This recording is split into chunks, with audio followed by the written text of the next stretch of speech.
Hanno idee chiare gli industriali che hanno messo nero su bianco ancora a fine gennaio un piano di intervento da sottoporre al nuovo governo. Idee che non trovano alcun partner per dialogare, imbarazzi della politica bloccati da una situazione di stallo e di non fare. È chiaro il messaggio che dal convegno biennale di Torino lanceranno il 12 e il 13 aprile prossimo le piccole e medie imprese italiane, oltre 10.000 quelle venete, il cuore pulsante del sistema produttivo della nostra regione, che forse ha perso ogni speranza, compresa quella di varcare il confine e traslocare in Carinzia. La regione, dopo aver accolto 400 aziende, avrebbe dichiarato il sold out.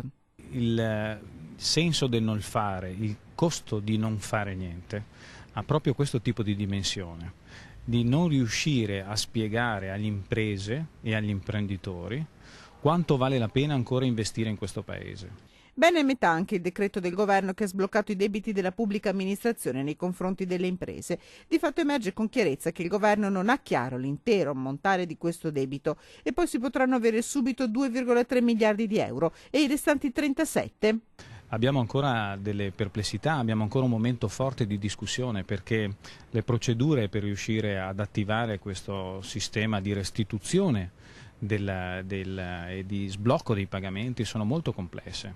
Resta poi il nodo cruciale, la mancanza di un chiaro orizzonte politico, perché da un lato loro un piano gli imprenditori ce l'hanno e da questo deve iniziare la discussione.